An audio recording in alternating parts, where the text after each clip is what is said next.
Are you considering producing a podcast? Are you curious about how to do that? Do you want to talk with someone about how to begin or how to improve what you're already doing? Do you need to free up your time by having someone do the editing for you? We have an expert podcasting guide and editor right here in Lexington. Her name is Jennifer Longworth. I'm Tom Hailey, and this is Bluegrass Region Voices and Views, where I host conversations with creative and inspiring people and spotlight engaging activities, organizations, and places around the Bluegrass Region of Kentucky. This conversation will introduce you to Jennifer. Drop in as she tells us where she was born and raised. I was born in Durham, North Carolina, when my dad was a student at Duke. I was actually born at Durham County Hospital, not at Duke Hospital. But then my dad became a pastor in the Methodist Church, and we moved back to Lexington. This is where my parents were from, and we moved around the state of Kentucky all through my childhood, finally landing in Lexington before my sophomore year of high school, where I went to and graduated from Lafayette in Lexington. Okay, so your parents did both grow up here? Yeah. Okay, yeah. Nice. So I had all my grandparents in Lexington. So every time we moved around, Lexington was still home base because my grandparents were all here. So after you came back to Lexington, went to Lafayette, where did you go to college? Well, I tried to go to University of Kentucky, and that lasted a semester and a half. And that just, lots of reasons it didn't work, but it didn't work. So I took some time off and finished my associates at the time it was Lexington Community College, which was still part of UK at the time. Now it's BCTC, Bluegrass Community Technical College System. So that's what my diploma would say now when I have to go back to get old transcripts is BCTC, but it was LCC at the time. And then I took 20 years off and finished my bachelor's online through Southern New Hampshire University, and I got my communications with specialty in new media degree from my computer. I've heard that term, new media, but I have to say I don't really know for sure what that refers to. Well, every time I had to do a project on a form of new media, I picked podcasting. So I did lots of podcast research during that period and did some social media classes, but I literally taught one of them one day because the professor's like, I don't care about this type of social media. I'm like, dude, I know all about that. Let's do it. Okay. All right. And that led you then, after graduating from that, to actually get into radio, if I understand right. Or is that not the case? It's backwards. I got into radio timeline. Whoosh, whoosh. Great. I homeschooled my kids. And so when my children were born, I stayed home. And then when they got to be school age, we weren't living in the best school district in town, shall we say. So it was like, well, do we send them to private school? Do we send them to parochial school? Do we move? What do we do? And God said, you're homeschooling. And that's what I did through elementary. And then when we were going to send them to Mary Queen School for middle school, my husband was like, well, you got to get a job. And I'd been listening to Real Life Radio 1380, 94.9 Catholic Talk in Lexington. And I got involved as a volunteer and was a volunteer call screener. And so when I needed a job, I just kind of slid in there and was a marketing assistant and then did some on-air stuff. When I was ready to leave the radio station, I couldn't get a job because I didn't have a degree. So I didn't have a bachelor's. So I had to finish that. So I did that while I was still at the station. Okay. That timeline helps. Yeah, it's a weird timeline. Think back to the first time that you were sitting in front of a microphone and what you were saying was going to go out on the air. And tell us about that. So what my first microphone regular experience was traffic in the afternoons on Real Life Radio. So I had 3 minutes to record and edit a 30-minute traffic report every 15 minutes for a couple hours. And I could only, the way the studio was set up, I could only record during the breaks, which is why I only had 3 minutes to record, edit, produce, and save, so it would play at the end of the break. Because if I did it during the show, you could hear me because our walls weren't as sound tight as they could have been. Okay. So, yeah. And I also learned I have a redneck accent, a hick accent sometimes when I say like manhole cover. I had re-recorded the manhole cover one a lot of times because I was like, that just sounds terrible. And that's just how I talk, but it sounded awful. Good cornbread talk, as they call it. Yeah, cornbread talk. It was terrible. But that's just what I sound like. Did you have any anxiety when that microphone was going to first turn on? Not then. When I ended up, so I ended up being co-host on the afternoon show, Diocese Live. And the first time I had to go solo because the host was out, that was not good. Tell us about it. I was fine when my guest showed up and I could just have a conversation with the guest, no problem. But then one of my guests, we couldn't get hold of her. And I had 12 minutes to fill of just me. And it was awful. And so I went to the guest's website and tried to fill people in like, well, here's the event we're supposed to be talking about. And here's what their website's. It was terrible. And the host actually is like, yeah, I tuned in to hear how you were doing. And it was when Sarah didn't show up. And I was like, oh, no, that was the worst. She's like, no, this is a good learning experience. Always be over-prepared. Yeah. Always have something in your back pocket. So I'm like, got it. Good point. That's a good way to put it, too. Yeah. You're back now on doing a podcast for, I think it's the Mary Queen. Yes, Mary Queen Stories is the name of the podcast, and I started it about this time last year, according to my media host. He's like, oh, congratulations, you've been doing it a year. Here's your bill. So I'm like, oh, it's been a year. And I've not been the greatest, most consistent podcaster, and I have some ideas of where I want the show to go, but we started it because the paper newsletter kind of died during COVID because no one was using paper during COVID. It tried to come back, and then people weren't in the habit of submitting articles, and it was just too much trouble. It's like, well, forget the newsletter. Let's just do a podcast. And so I interviewed people who did regularly submit to the newsletter, low-hanging fruit for sure, and got their stories in audio format. So now if you want to know about this ministry, you can go listen to episode 3, or that ministry, listen to episode 7 or whatever. So there's different missions or staff members talking. People share their testimony. It's a little bit different, but I have some ideas that are working, but I haven't hit record yet on the new ideas. When was the first time you became aware of podcasting, where it's like, podcasting, that's it. And then what was the first podcast that you ever listened to, if you can think back that far? So I think my awareness of podcasting came when I was working at Real Life Radio, and the boss came in and said, Jennifer, get us on iTunes. Get us on iTunes. What the heck does that even mean?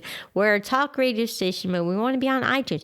Well, I learned that one does not simply get on iTunes. You have to have an RSS feed. This looks a lot like a podcast. So that's kind of 2014, 2015 time period, I think, when I think maybe I'd heard of it before, but as far as it really sinking in, was that. And then one of my podcasts I listened to early on, other than the ones I was getting on iTunes for work, was called Sleep With Me, the podcast to put you to sleep. He tells boring bedtime stories to turn off your brain bots to go to sleep. So you weren't really like drawn to podcasting. You were told to be a podcaster. Yeah, I guess you could put it that way. Jennifer, get us on iTunes. Like, what? Interesting. Okay. What made you decide to create Lexington Podcasters? Well, I knew there was a strong podcast community in Atlanta that Mark Deal runs. So, and I also figured that I was probably not the only podcast or pod peep in Lexington. And this was about 2017, 2018. It was 2018. Yeah, 2018. I reached out to a friend and told her I was a podcaster, and she said, "Oh, there's another podcaster from Lexington going to Podcast Movement Philly. You should meet him while you're in Philly." And I was like, "No, that's stupid. Why don't I meet him while I'm in Lexington?"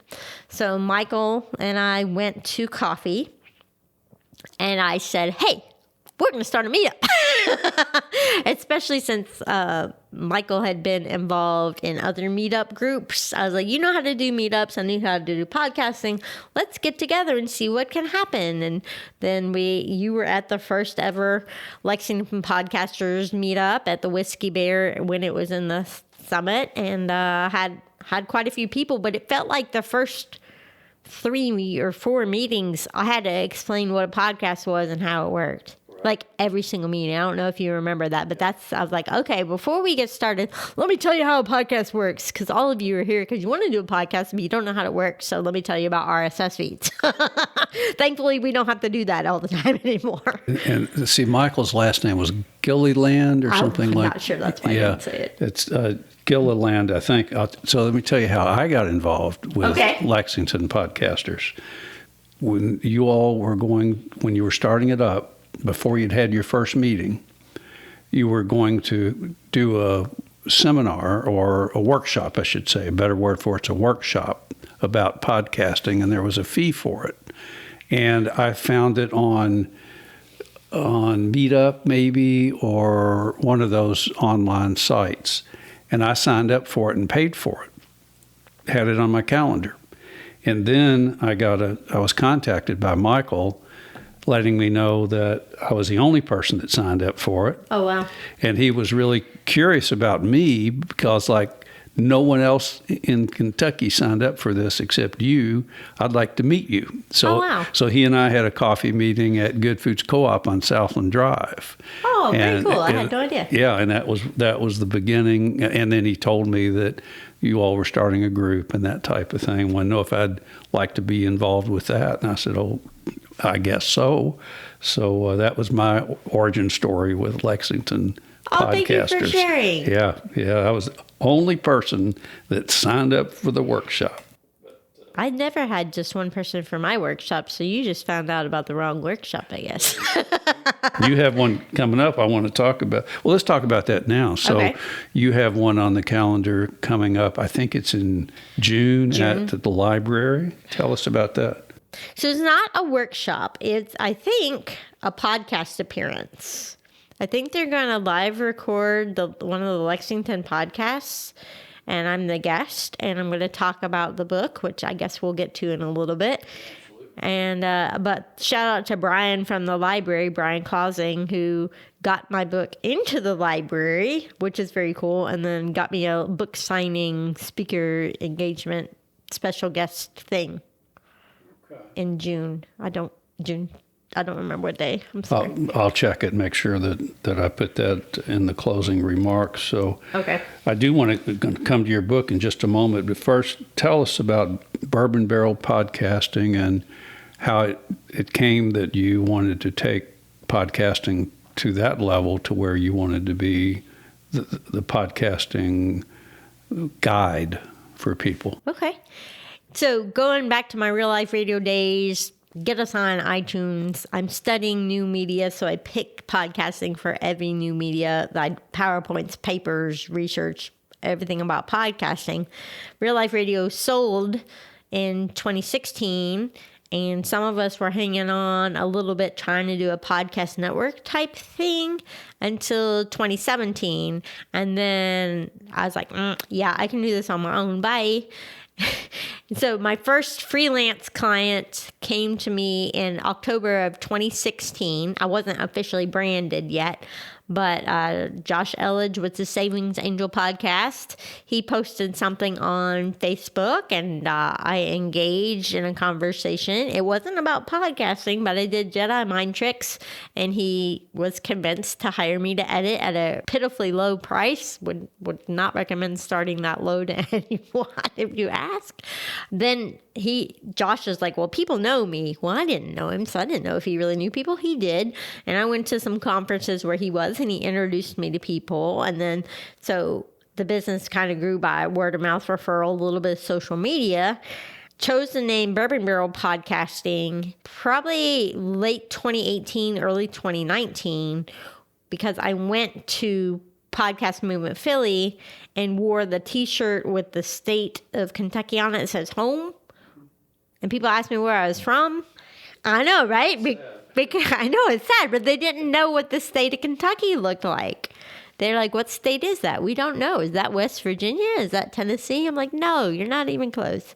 So I wanted to name myself something that represented Kentucky, because I might not have been born here, but I should have been.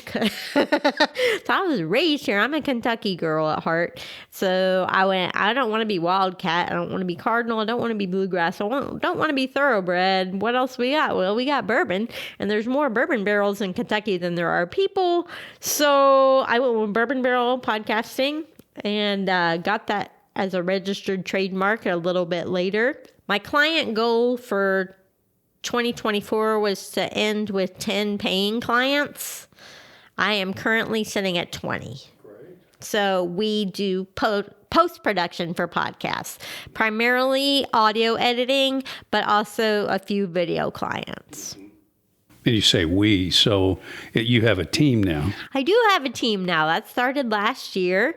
My mindset was challenged by people who say, what are your business goals? And I said, well, I want to get to 10 paying clients each month. And they're like, is that all you got? How are you going to scale? How are you going to grow? All these things. I'm like, I can't do it myself.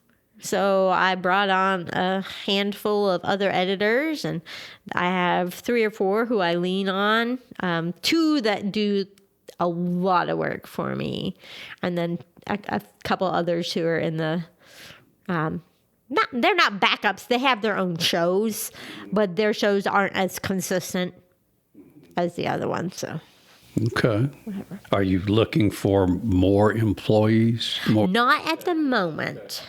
I have just like any business, stuff comes and goes, and people pod fade, and people start, and people bow out. And, I just got a notice from one of the clients, hey, we're going to end our round in July. So here's the last few before we sunset this show or whatever. And then someone who's left comes back. So I'm keeping my current people busy is what I'm trying to say. But I have a long list of people who want to work for me.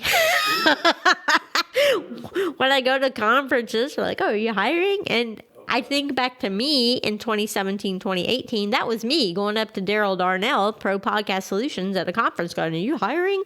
And he said no. So I never ended up working for him, but I understand the vibe there. Good. Well, it's working out. And now you have written a book, Build a Strong Podcast from Creation to Captivated Audience. Yes. Which I have right here. Reach over here. And, of course, nobody can see it, but here it is. There it is. So tell us about how you decided to write a book and a little bit about the process or whatever you'd like to share about that. Okay. Well, the book came out of talks I'd been giving at various conferences. So I do Build a Strong Podcast, the How to Start a Podcast, blah, blah, blah, blah, blah. I used to do So You Want to Start a Podcast workshops.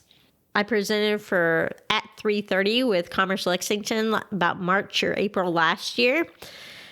And I did basically the same presentation. And then someone came up to me afterwards and said, you have a book there. And I was like, I have a book there. My husband was like, see, I told you should write a book. And I was like, what? I don't know how to write a book. So I contacted my friend who does know how to write books, Lynn Smargus, and she's worked with other Lexingtonians before on books. And I was like, what do I do? And she helped walk me through it. I kind of call her my book coach. And she held my hand and kicked my butt and held me accountable. It's like, have you done chapter 7 yet? That type of thing.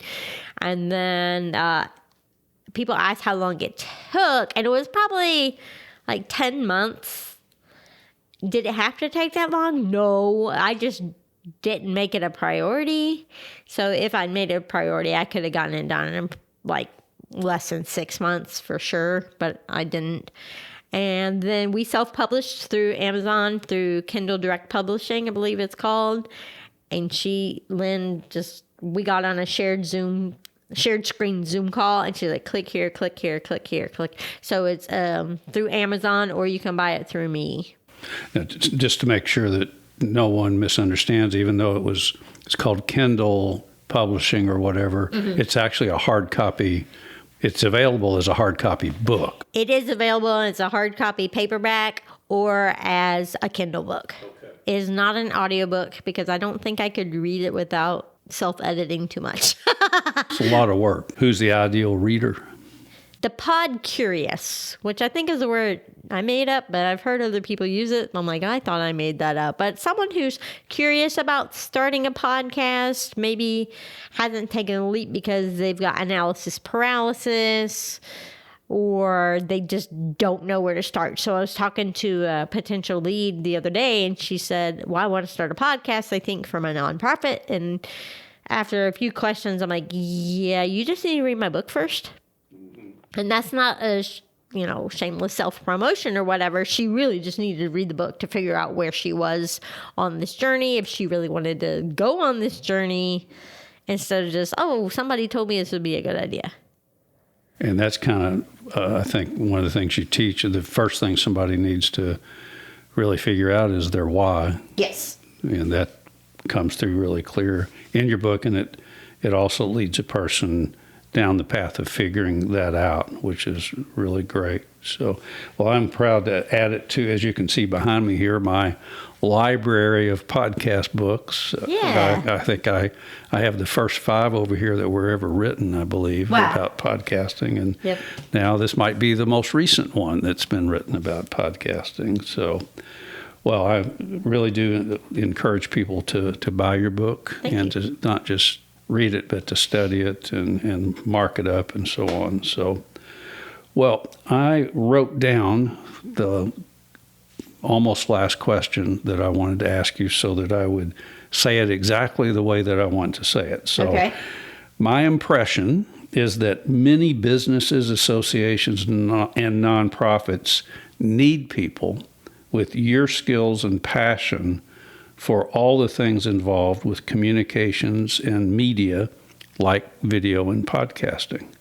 So what's next for Jennifer? Are you open to other creative endeavors, other work experiences?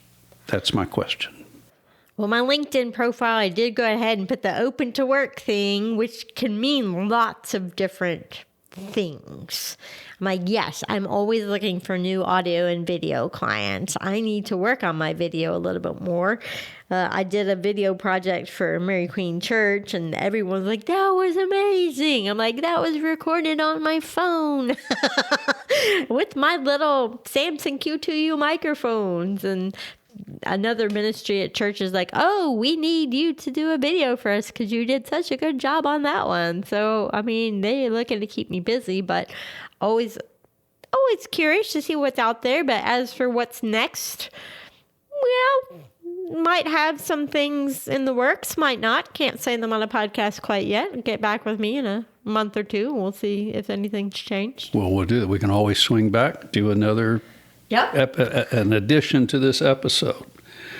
Well, I used to have my episodes last like an hour and 20 minutes, but I'm working on being more concise, and I think we've done that. We've covered the major topics that we wanted to talk about, but I still am just hooked on closing with this Bluegrass Region Voices and Views closing questions.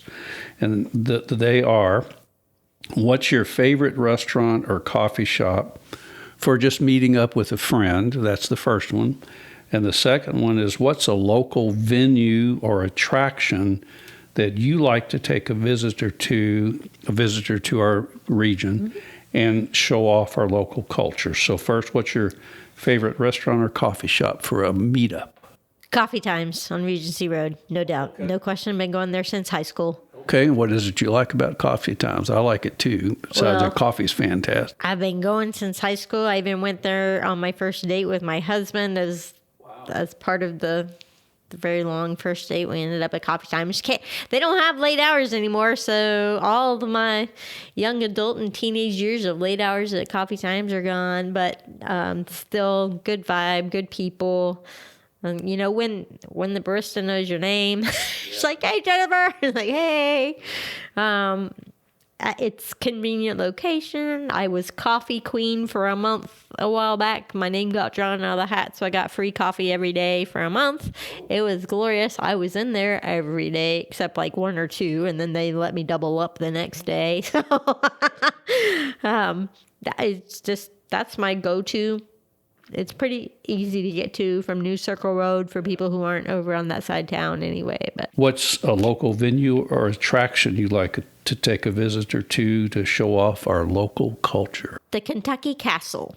Okay. I've not been there. Tell us a little bit. Okay, well, that's sad. They have a farm-to-table restaurant that anyone can go to. It's open to the public. I mean, they do recommend reservations. The price for brunch is when I go is not outrageous. And, I mean, it's a castle in Kentucky. And then you can walk the farms, and they have a spa there, too, and all the things. And that's when my PodFest friend came up from Florida. We had brunch at the Kentucky Castle. And then we went out to Four Roses Distillery. And then we drove around some. And then we went to Talon Winery. So I'm like, well, I did take a visitor out once, and these are the places we went. But I always like to do the Kentucky Castle because it's just a little different, and then you feel fancy for a few minutes. Sure, you're in a castle. Exactly. Well, Coffee Times and the Kentucky Castle. That's great. And I just now thought of one thing I would have, if I hadn't asked you to elaborate on this a bit, I'd have felt terrible. The Lexington Podcasters Meetups that we all attend, all of us that are into podcasting here in Central Kentucky. Just take a moment. We'll close with that. Tell us about Lexington Podcasters, when you meet, where you meet, why people should go. So Lexington Podcasters meets the third Monday of each month at 11:30 at a local restaurant in May, which is going to be too late for this. I don't know where we'll be in June. We'll see how May goes. So just a local restaurant. And I encourage anyone at any pod level to come. From Pod Curious, we've had people in the group who are Pod Curious for 5+ years and still haven't launched a podcast, but they still come. We have people like yourself who've been podcasting longer than anyone else in the group. 2007, and you know what you're doing. And then we have everybody in between. We have people who just come because they think we're cool and they just want to support the idea of Lexington Podcasters, and they're not even pod curious, they're pod supporters or pod listeners. So anyone across the spectrum is welcome to come hang out with us. Join the Facebook group Lexington Podcasters, where you'll keep up to date, and I post the event on Facebook. Third Monday of the month. Well, thank you for coming here to my home studio, and first time you've been here. Yes, it is. Thank you for having me and for giving me the grand tour. Jennifer has become more enthusiastic about podcasting every year I've known her. She keeps up to date with the changing technology and processes by attending national podcasting conferences in person and taking courses online, and doing all the podcasting stuff for herself and her clients. If podcasting is on your list to explore, I suggest you begin by attending a Lexington Podcasters Meetup. Search for our group on Facebook and join. If you're ready to talk with Jennifer, you can reach her through her Bourbon Barrel Podcasting website at bourbonbarrelpodcasting.com. Her book is on Amazon. Search for Build a Strong Podcast: From Creation to Captivated Audience by Jennifer K. Longworth. I look forward to hearing what you produce.